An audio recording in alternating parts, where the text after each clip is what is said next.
감사합니다. 우리 앞뒤 좌우로 한번 인사했으면 좋겠습니다. 인사하겠습니다. 참 아름다워 보이십니다.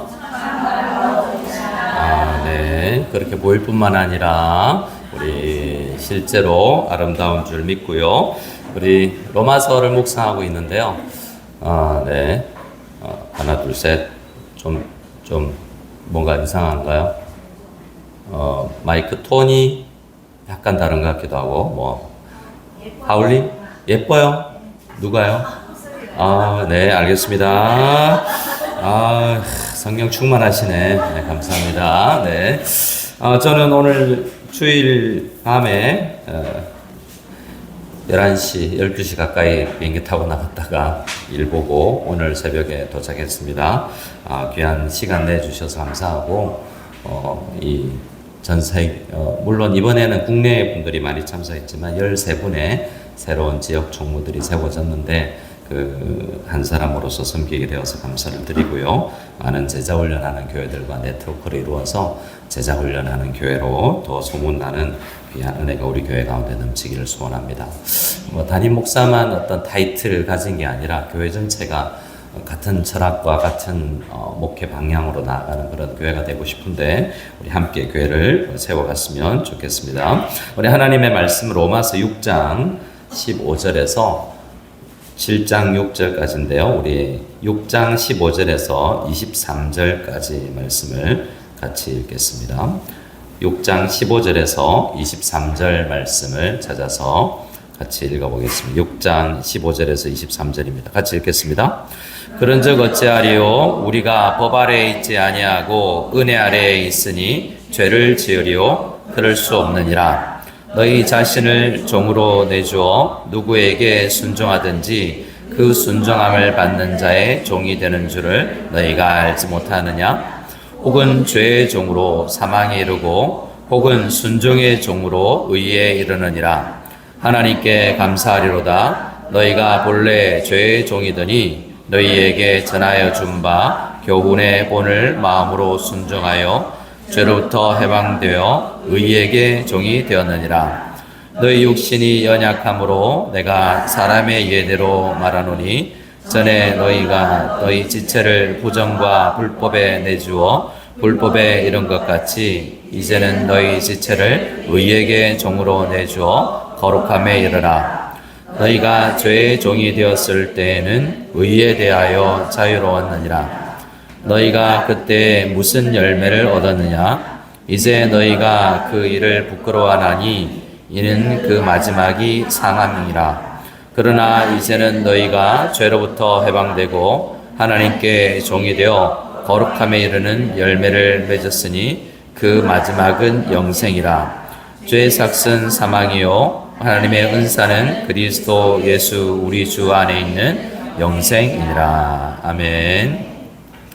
자, 우리 오늘은 죄의 종, 의의 종이라는 제목으로 말씀을 나눌까 하는데 오늘 말씀이 그렇습니다. 여러분은 한번 여러분 자신에게 한번 물어보세요. 여러분은 죄의 종입니까? 의의 종입니까? 종이 아니시구나. 여러분들은 주인이시구나, 주인. 근데 실제로 로마서가 지금까지 이야기하는 것은 우리가 의롭게 되었다라는 거죠. 예수님을 믿어서 우리는 의롭다 하는 그런 신분을 얻었습니다. 그런데 지난주에도 말씀드렸지만 신분은 변했는데 여전히 신분이 바뀌기 전의 상태에 머물러 있는 것 같은 현상이 우리에게 가끔 일어난다는 거죠. 예를 들어서 제가 자주 예를 들은 거 있습니다. 결혼했습니다.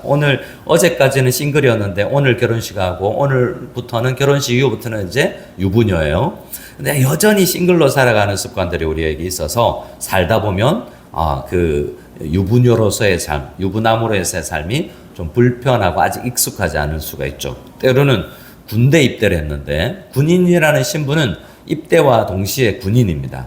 그죠? 우리는 민간인이 아니라 군대 가면 군인이라는 신분을 얻었는데 여전히 민간인 때의 습관이 남아있는 것을 보게 되죠. 그래서 우리가 예수가 그리스도를 믿어서 의롭다 하면 신분, 예수님 하나님의 양자 되었음은 라는 신분이 있으나 여전히 몸의 습관을 가지고 있는 것을 보게 되죠. 또 예를 들어서 고아원에 들어가는 우리 고아원에 입양된 고아원에 있는 아이들을 생각해 볼 수 있죠.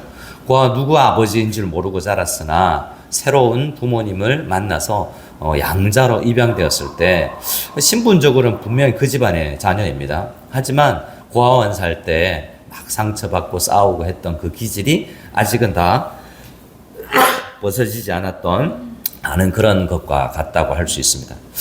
우리가 오늘 15절 말씀을 한번 볼까요? 6장 15절 말씀을 같이 한번 읽어보겠습니다. 시작. 그런즉 어찌하리요? 우리가 법 아래에 있지 아니하고 은혜 아래에 있으니 죄를 지으리요? 그럴 수 없느니라. 사는 이 로마서에서 이야기하는 게 한 번 예수 믿어서 의롭다함을 얻은 사람, 죄의 종이 된 사람들은 의로움의 종이 된 사람들은 이제 영원한 의로움을 신분을 잃지 않기 때문에 막 살아도 되는구나 라는 그런 자격증을 얻은 것 같이 생각할 수가 있다는 것입니다. 보세요. 그런즉 어찌하냐? 우리가 의인이라면 우리가 법 아래에 있지 아니하고 은혜 아래에 있으니까 죄를 막 지어도 되겠네. 이렇게 생각하는 분들이 있으면 그럴 수 있습니까? 없습니까? 없다는 거죠. 그래서 나는 의롭게 됐다고 함부로 살면 안 된다. 아니, 그럴 수 없다. 그러니까 그렇게 살지 않게 된다라는 말씀이 오늘 말씀이 있습니다. 그래서 우리가 함부로 죄를 지을 수 있는 허가증, 007을 보면 살인 면허 뭐 이런 게 있습니다. 죽여도 돼. 뭐 이런 국가로부터 면허를 받았다는 거죠. 여러분은 형제 자매에게 상처 줄 면허가 있습니까? 없습니까? 네, 옆 사람한테 고백합시다. 면허도 없는데 미안합니다. 라고 한번. 아니, 형제 자매 우리 지체들에게 상처 줄 수 있는 자격이 여러분에게 자격증이 없어요. 그런데도 형제 자매들에게 상처를 주고 사는 우리 현실을 생각하면서 오늘 6장이 진행되고 있는 것입니다. 그래서 우리는 율법 아래에 있지 아니하고 은혜 아래에 있다라는 생각을 늘 생각해야 되는데요. 이 은혜라는 단어를 오늘 이 말씀 전체에 한번 생각해 주기를 원합니다. 율법 아래 있다라고는 우리 15절에 우리가 율법 아래 있지 않다. 오히려 우리는 은혜 아래 있다라는 이 두 가지가 상반되어 있지 않습니까? 우리가 법 아래 있지 아니하고 은혜 아래 있다. 그러니까 안 된다라는 겁니다.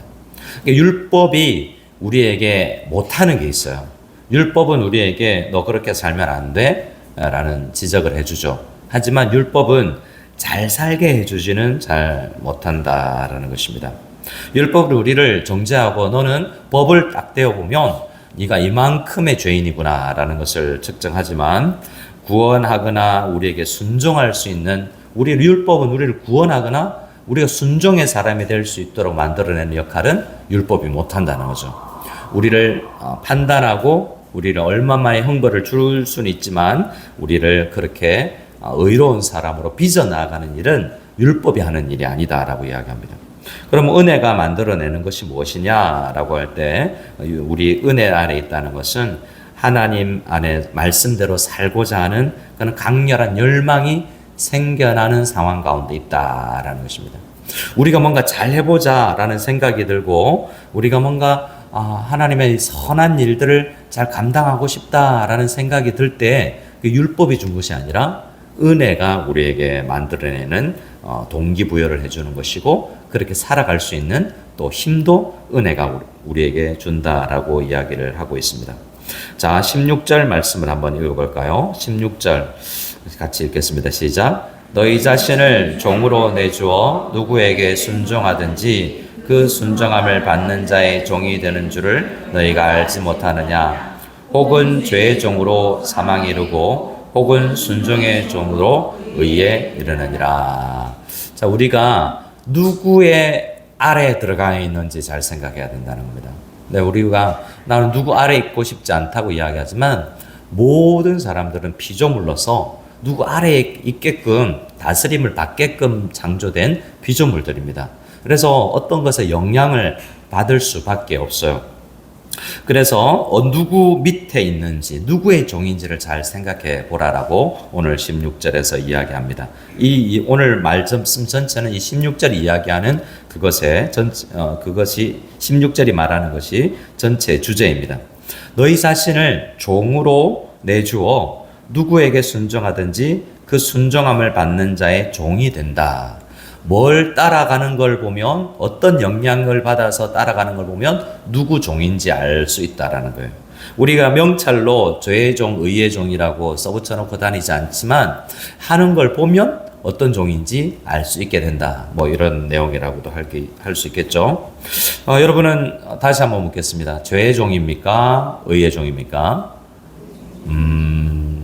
그런데 왜 그렇게 사세요? 네. 그래서 왜 의의 종인데 죄한테 질질 끌려다니냐 이 말이죠. 잘 보세요. 여러분, 이거 하면 안 되는데 라고 하지만 안 되는데 하지만 하면서 따라가 본 적이 있으십니까? 없으십니까? 있으시구나. 나는 많이 없으신 줄 알았어. 이렇게 하면 안 되는데 이렇게 하면 안 되는데 하면서도 끌려가 본 적이 있다는 거죠. 우리 에베소서에서 많이 비교하는 것이 술 취함과 성령 충만이에요. 이 두 가지가 비슷한 일을 만들어낸다는 거죠. 물어봐야 되나 말아야 되나? 술 취해 보셨냐고 내가 물어봐야 되는데, 술 드셨을 정도는 해봤으니까, 어떤 영화 같은 거 보면 용기가 없으니까, 이제 처가에 찾아가서 딸 주십시오! 이러고 가야 되는데 용기가 없어요. 뭐에 힘을 빌리죠? 여러분이 그랬나요? 그런 게 아니라 영화 같은 거 보면 술 많이 먹고 술에 힘을 빌어서 대문 빡 차고 들어가서 장인어른! 하고 평소에는 못하는, 나에게는 없는 능력인데 술에 힘을 빌어서 대문 박 차고 들어가서 딸 주십시오. 내가 한 거예요? 술이 한 거예요? 이게 맞아. 그 술의 힘에 이끌려서 가는 거죠. 성령 충만도 마찬가지인데 비슷한 것 같지만 그것이 만들어내는 증상은 내 힘이 아닌데 뭔가 이루어내는 것은 비슷하다는 거죠. 성령 충만도 나 혼자 할 수 없던 그것을 성령을 주인으로 삼아 끌려가다 보면 우리가 내가 하지 못하던 일을 할 수 있게 된다는 것입니다. 근데 술이 우리를 끌고 가는 영역과 어디로 목적성이 있을 거 아닙니까? 어떤 악한 영향이 우리를 데리고 가는데 나는 질질 끌려가는데 다 영향력이 있어요.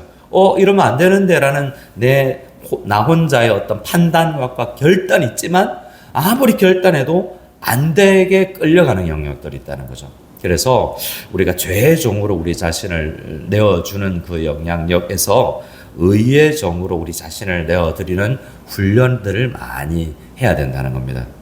그래서 우리 군대에 갔다 오신 남편분들이 대부분 번듯하게 직장 생활하고 회사에서 사장님이고 부장님이고 막 이런데 예비군복만 입혀놓으면 이상하게 되는 그때 생각이 예의가 없어지고 막 침 택택 뱉고 옛날로 돌아가 버리는, 특정 지역과 특정 사람을 만나면 옛사람이 막 솟아나기도 한다고 해요. 그래서 여러분 첫사랑을 만났던 그 장소,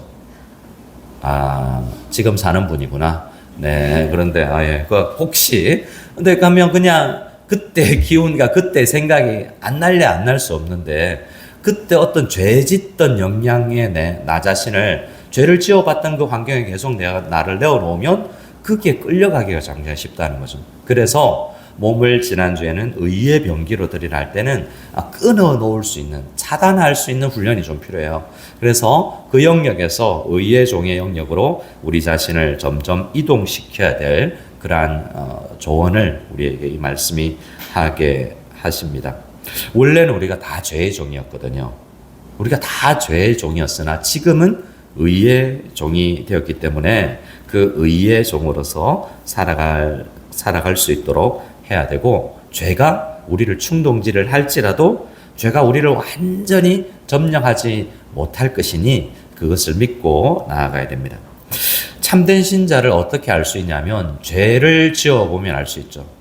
여러분, 죄를 짓고 떳떳하신 분 계십니까? 이렇게 외도를 하거나 아니면 돈을 크게 훔치거나 사람을 막 때리고 와서 교회 와서 하나님 감사합니다. 때릴 수 있는 힘을 주셔서 하나님 감사합니다. 이렇게 한 여자와 한 남자도 좋은데 하나 더 주셔서 감사합니다. 이렇게 떳떳하게 기도를 한다면 진짜 우리가 의의 종이 아닐지도 모릅니다. 근데 우리는 죄를 짓고 나면 우리 많은 사람들이 가지고 있는 모든 사람이 양심이라는 것이 있고 양심의 가책을 받잖아요. 그것과는 다른 양심의 가책은 예수 안 믿는 사람도 가지는 거잖아요. 하지만 하나님의 종이 된 사람들은 완벽하게 죄를 안 짓는 사람이 아니라는 거죠. 여전히 아직 신분에 합당하게 100% 살지 못하지만 여전히 의의 종인 신분이 있는데 그것을 확인하기 위해서는 내가 죄를 지었을 때 어떤 자세를 가지는지를 잘 살피면 된다는 것입니다. 여러분 10년 가운데 하나님께서 나를 책망하신다. 죄를 지었을 때 그런 생각이 드세요? 안 드세요? 한 두 사람 정도 죄책감과 하나님께서 주시는 책망함 아래 있고 나머지는 다 괜찮으신 것 같은데 이미 우리는 다 경험해 살고 있을 것입니다. 하나님의 책망의 소리가 내 10년 가운데 울려나서 이렇게 살면 안 되겠다라는 생각을 늘 하게 되죠. 실수해놓고 또 회개하죠. 그게 지금 우리에게 말씀하시는 내용인 것입니다. 자, 우리 17절 18절을 같이 한번 읽어보겠습니다. 17절 18절 시작. 하나님께 감사하리로다. 너희가 본래 조의 종이더니 너희에게 전하여 준 바 교훈의 본을 마음으로 순종하여 죄로부터 해방되어 의에게 종이 되었느니라. 예수님을 믿기 전에 로마 교회에 속하지 않았던 때 그 사람들은 죄가 이끌어가는 대로 그냥 끌려다녔던 죄인들인데 점점 의가 인도하는 대로 따라가는 사람들이 되고 있다는 거예요. 그런데 아직 완전하지는 않은 상태, 이것이 대부분의 그리스도인들이 놓여 있는 상황인 것입니다. 18절에 죄로부터 해방되었지만 의의 종이 되었지만 완전히 신분으로는 해방되었지만 내가 여전히 죄의 종이었을 때 습관을 가진 상태라는 것이죠. 19절이 그것을 이야기합니다. 19절 말씀 같이 읽겠습니다. 너희 육신이 연약함으로 내가 사람의 예로 말하노니 전에 너희가 너희 지체를 부정과 불법에 내주어 불법에 이런 것 같이 이제는 너희 지체를 의에게 종으로 내주어 거룩함에 이르라. 그래서 이 신분이 바뀌었다는 이 사실을 알면서 누구에게 종의 자리를 내어주느냐에 대한 훈련이 계속해서 필요한 상태라는 것입니다. 그 훈련을 잘한 사람이 대표적으로 구약 성경에는 다윗이라고 할 수 있고 또 그렇지 않은 사람이 사울이라고 할 수 있어요. 사울과 다윗의 삶을 여러분 대충 아실 텐데 누가 더 도덕적으로 훌륭해 보입니까? 사울이라는 사람의 삶을 살펴보면 그가 잘못한 게 점치러 간 거, 하나님께 예배를 드리기는 하지만 하나님께 다 양을 다 진멸하라 그랬는데 좀 좋은 거는 구별해 놓았다가 나중에 핑계로 하나님께 예배를 드리려고 그랬어요 라고 한 정도. 뭐 더 이상 뭐가 있을까? 뭐 그런 정도 있어요. 근데 다윗은요 한 밤중에 늦게 일어나 가지고 대부분 여러분 일찍 아니라고 늦게 일어나는 현상은 어떤 때 일어나죠? 그 전날 늦게 잤기 때문이죠. 대부분 왜 늦게 자죠? 말씀 묵상하다가 너무 좋아가지고, 로마서, 계시록까지 읽어야 되겠다 해서 10시에 자야 되는데 성경을 읽다 보니까 새벽 3시가 됐네. 이제 자야 되겠다. 그래서 늦게 일어나는 게 아니고, 드라마 한 편만 보고 자야지. 라고 생각했는데, 재밌네. 16편짜리야? 이왕 본 거 빨리 보자. 그래서 드라마 다 보다가 늦게 자고, 아이들은 게임하다가 늦게 자고, 웹툰 보다가 늦게 자고, 대부분 죄 짓다가 늦게 자고, 그래서 늦게 일어난 뭔가 다윗의 삶에 뭔가가 망가져 있는 현상을 늦게 일어났다라는 것 자체에서 보여주고 있지 않습니까? 근데 옥상에 그리다가 뭘 봐요? 바스를 하는 여자를 보았다라고 해서 바세바라고 이재양 목사님이 바스 쉬바라고 해서 영어를 그런 뜻이 아닙니다. 히브리어로 하면 여자를 보는데 바세바라는 여자예요. 근데 하필이면 이름이 바스 쉬바라기 때문에 목욕하는 여자를 봤다. 근데 그 모든 현상에서 이제 멀리 있었을 거 아니에요. 망원경으로 본 것도 아닐 거고 이게 죄에 떨어지는 게 이뻐서가 아니에요. 여성분들이 굉장히 기분 나쁠 때 남편이 바람났을 때 더 나를 기분 나쁘게 하는 게 그 상대 여자가 나보다 안 이쁠 때, 기분 나빠, 자존심 상해. 뭐 이런 이야기를 누군가 책에서 읽었는데요. 근데 그러니까 이런 죄의 종으로 끌려가는 게 멀리서 뭐가 이쁘게 궁중 안에 이쁜 게 얼마나 많았겠습니까만 저 멀리에서 있는 걸 보군데 알아봅니다. 사람을 보내죠. 신하를. 직접 안 갑니다. 왕인데 신하를 보내서 그 여자가 어떤 여자인지 알아보게 합니다. 그러니까 그 신부름 갔다 왔던 여자 그 신하가 알겠습니까? 모르겠습니까? 갔다 와서 왕에게 이렇게 이야기하죠. 왕이시여, 다윗 왕이시여, 유부녀입니다. 무슨 말이죠? 멈추세요. 이런 이야기잖아요. 아내가 없습니까? 뭔가 부족합니까? 멈추십시오라는 완곡한 왕이시여, 지금 제정신입니까? 이렇게 말할 수는 없잖아요. 유부녀입니다. 라고 이야기하면 멈춰야 되잖아요. 왕은요? 그래? 데리고 와. 이렇게 되는 거죠. 권력. 하나님께서 그에게 재능과 권력과 싸울 수 있는 힘 왜 주셨죠? 의의 종으로서 의의 병기로 쓰라고 주신 거잖아요. 근데 그는 다윗은 그에게 있는 그 권한을 함부로 남용하여서 한 가정을 파괴시킵니다.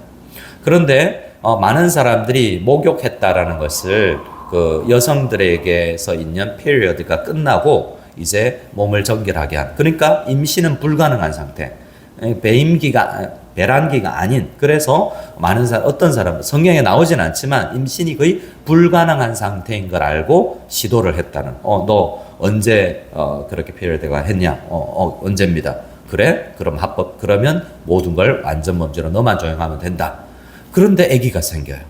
이게 죄가 하나님께서 우리의 죄의 열매를 막으시려고 개입하시는 거라고도 해석을 할 수 있죠. 우리가 의의 종이기 때문에 더 나아가지 못하도록 적극적인 열매를 맺지는 못할지라도 막아주시는 은혜가 있다는 것이죠.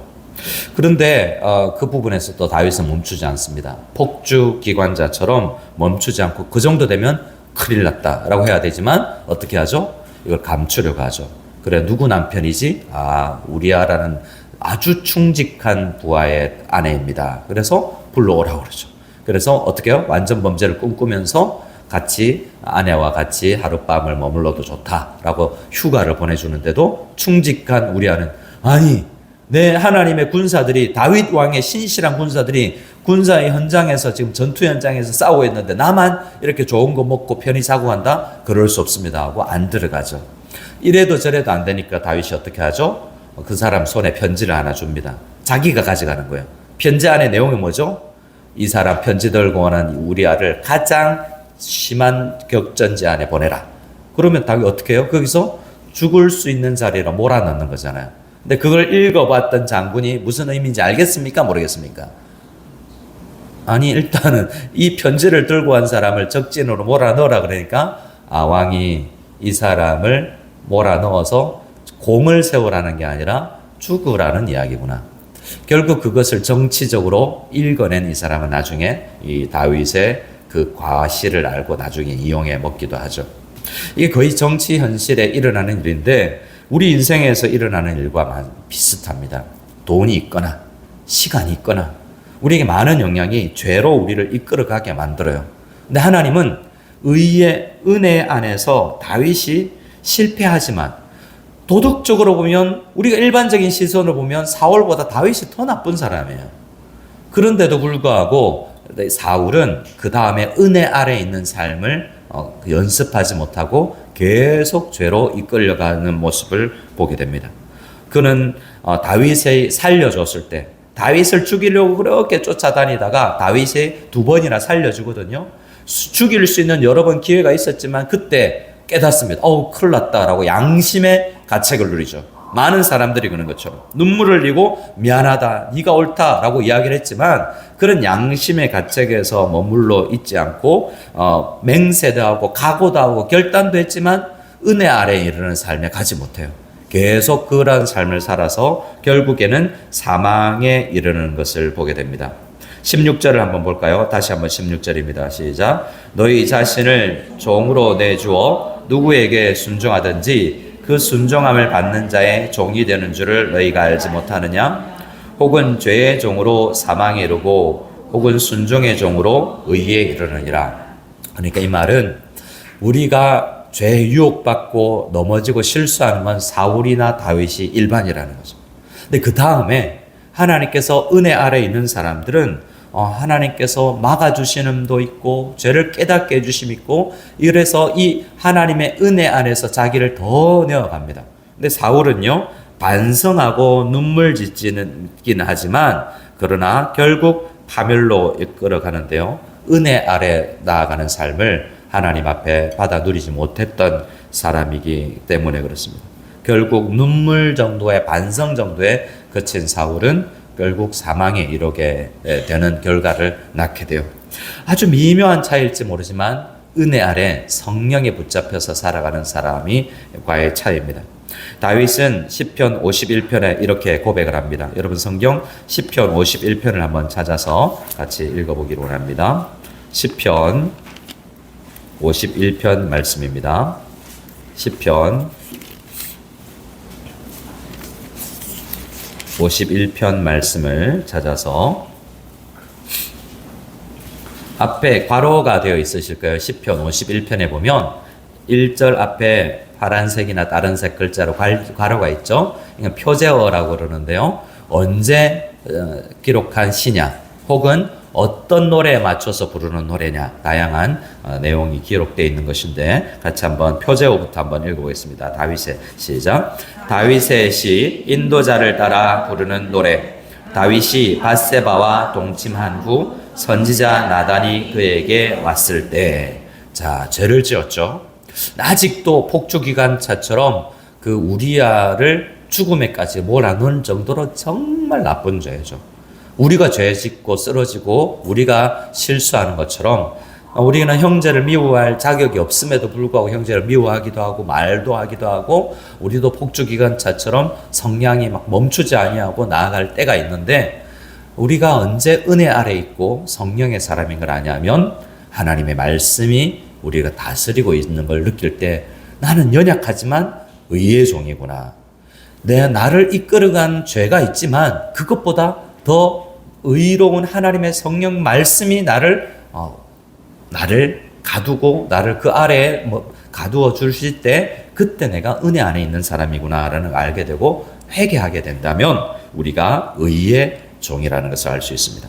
우리 1절부터 한번 읽어볼까요? 1절부터 우리 4절까지를 한번 읽어보겠습니다. 시작. 하나님이여 주의 인자를 따라 내게 은혜를 베푸시며 주의 많은 긍휼을 따라 내 죄악을 지워주소서. 나의 죄악을 말갛게 씻으시며 나의 죄를 깨끗이 제하소서. 물은 나는 내 죄과를 아오니 내 죄가 항상 내 앞에 있나이다. 아멘. 4절까지도 한 번 더 4절까지 읽자고 그랬죠. 4절도 같이 읽겠습니다. 내가 주께만 범죄하여 주의 목전에 악을 행하였사오니 주께서 말씀하실 때 의로우시다 하고 주께서 심판하실 때 순전하시다 하리다. 아멘.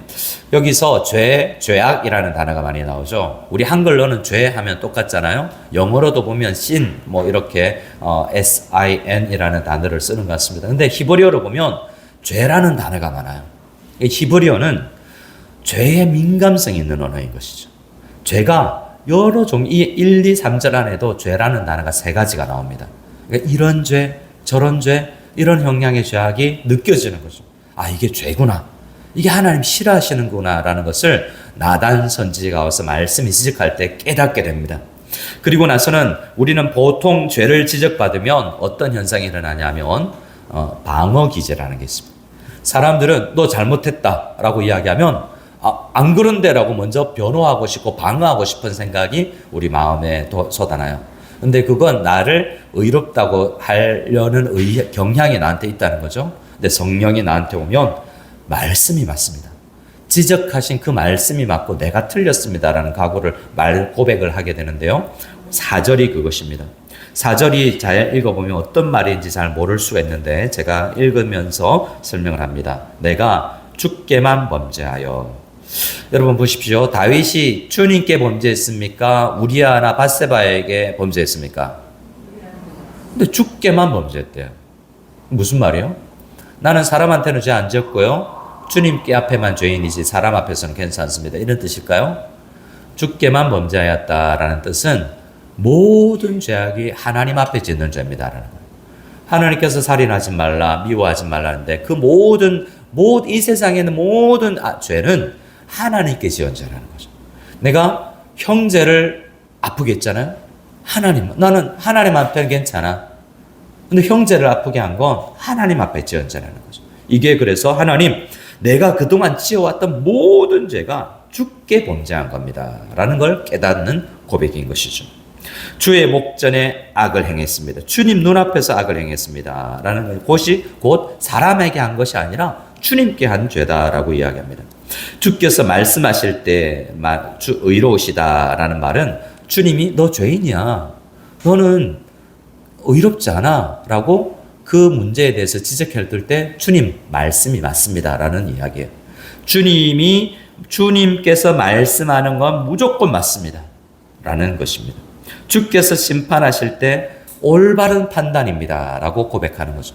내가 방어 기제가 나서 아닌 것처럼 아니 다른 사람도 그렇잖아요. 다른 나라 왕도 그렇게 사는데 왜 저만 가지고 그러세요? 라고 뭔가 방어 기제를 하고 싶은데 하나님이 나단 선지자를 통해서 네가 죄인이야. 라고 지적했을 때 하나님이 맞습니다. 라고 인정할 수 있는 자세가 지금 다윗에게 있는 모습을 보게 됩니다. 그리고 5절 말씀을 같이 한번 읽어볼까요? 시작. 내가 죄악 중에서 출생하였으며 어머니가 죄 중에서 나를 잉태하였나이다. 이 말은 내가 짓는 모든 이런 죄 저런 죄가 죄의 열매라면 내가 원죄를 가지고 있어서 죄를 지을 수밖에 없는 존재임을, 뭔가 행동 없이 내가 잉태되었을 때보다 본질이 내가 죄인이라는 것을 고백하는 거죠. 죄가 있기 때문에 죄의 열매가 일어나는 거예요. 감기에 걸리면 감기를 고칠 수가 없잖아요.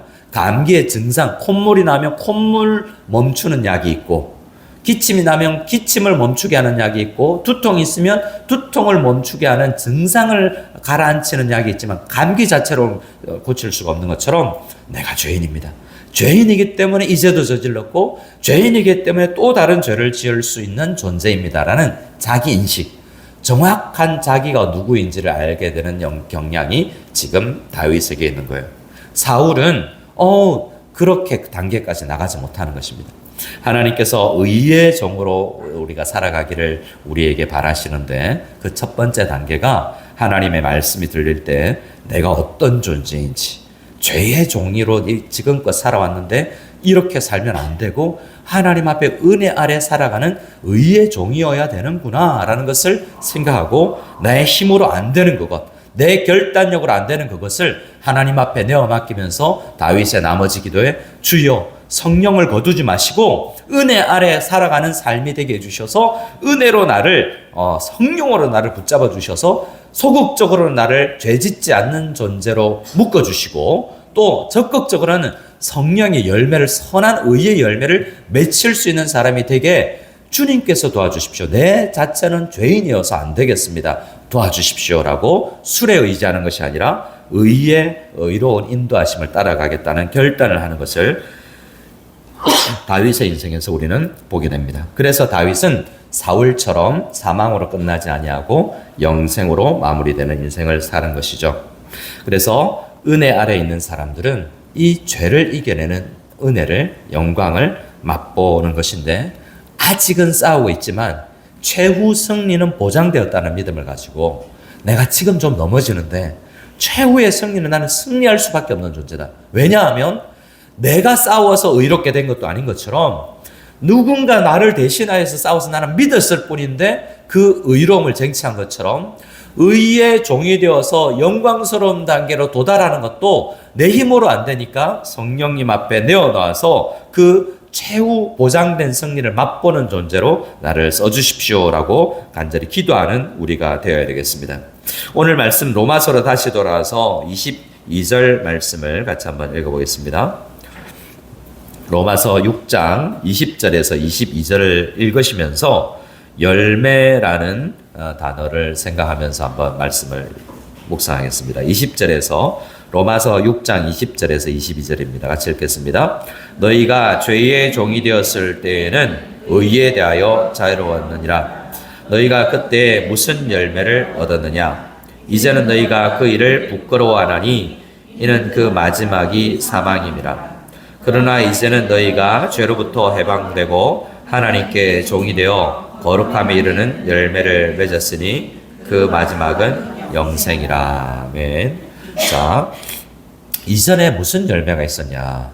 성령 아래 있지 않고 은혜 아래 있지 않을 때 어떤, 여러분들 가운데는 어릴 때부터 그 신앙생활에서 이걸 잘 명확하게 구분이 안 되는 분들이 있을지 모르지만, 예수 안 믿는 가정에서 이렇게 한번 생각해 보세요. 여러분이 그대로 꾸준히 쭉 살았다면, 은혜 아래 있는 삶이나 의의 종의 삶을 맛보지 못하고 꾸준히 살았다면, 대부분 우리 친척들, 그냥 예수 안 믿는 친척들, 명확하게 그렇게 구분이 안 될 수도 있지만 대다수의 길로 가는 것처럼 나의 DNA는 그 방향으로 나를 이끌어갈 수 있어요.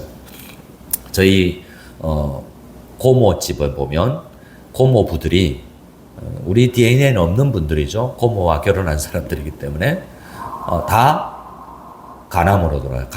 간 쪽의 문제로 돌아가셨어요. 근데 왜 간이 나빠졌느냐? 다 술을 달고 살았습니다. 말술이라고 들어보셨어요? 옆에 술을 근데 저희 아버지가 안 드셨어요. 저희 아버지도 그 고모부들하고 앉아서 술을 엄청 많이 드셨고, 그래서 제가 술 DNA를 좀 많이 먹어도 거뜬히 이길 수 있는 DNA를, 예수 안 믿었으면 저는 생각에 저희 아버지가 엄청 술 드신 분이거든요. 근데 저희 아버지도 60 넘어서 예수님을 믿으시고 술을 거의 안 드셨어요. 드시긴 했어요.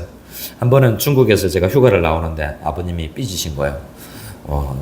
휴가 나올 때마다 1년에 한 번 나오는데 용돈 드리고 하는데, 아버지는 용돈은 선물이 아니고 마음은 선물에 담아야 된다. 돈이 아니라 선물에 담아야 되는데, 아버지가 아무리 집사가 되었다 할지라도 내가 술을 좋아하는 걸 알면서, 중국에 좋은 술이 그렇게 많다는데 중국에 사는 네가 오면서 술 한 병 안 가지고 와. 그래서 충격.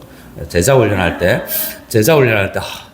어른들은 이렇게, 내 생각은 용돈 드리면 그냥 된다 생각했는데, 선물이라는 뭔가, 돈은 더 비싼 물질을 드렸는데 그것보다 작은 돈에 선물이 함께 가야 어른들은 좋아하는구나, 이런 이야기를 했더니, 목사님 술 필요하세요? 저희 집에 있는 거 하나 가져가세요. 그래서 그때 그 중국 술을 배웠습니다. 이런 게 있고, 그러세요?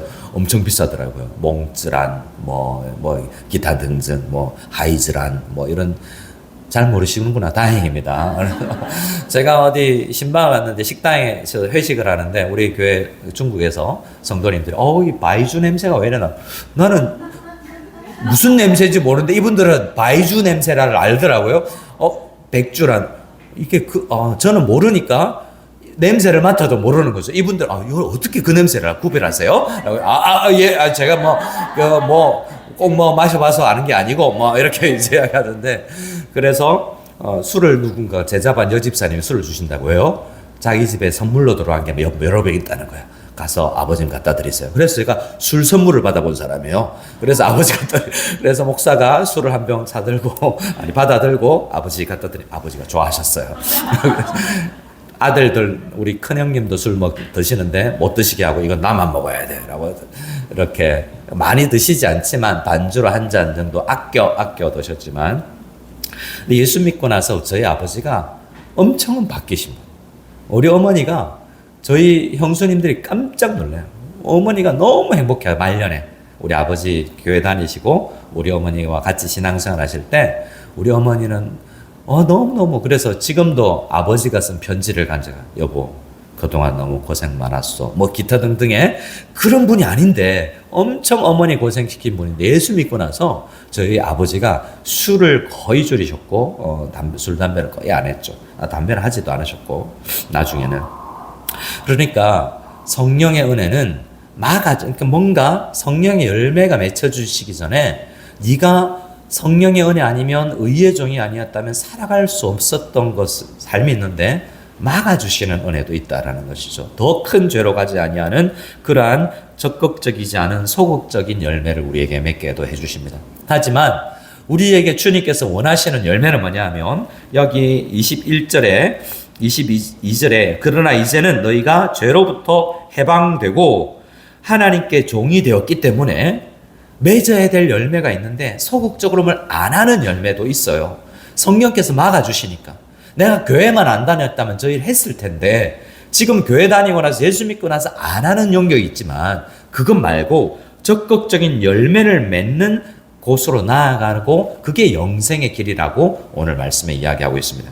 그래서 우리는 마지막 한 구절을 찾고 하나님, 내가 여전히 죄짓고 쓰러지는 사람이지만 다윗처럼 진심으로 말씀 앞에서 회개하고 의의 종으로 나 자신을 계속 말씀 앞에 내어드려서 성령님, 나 이 못된 성질을 주님 막아주십시오.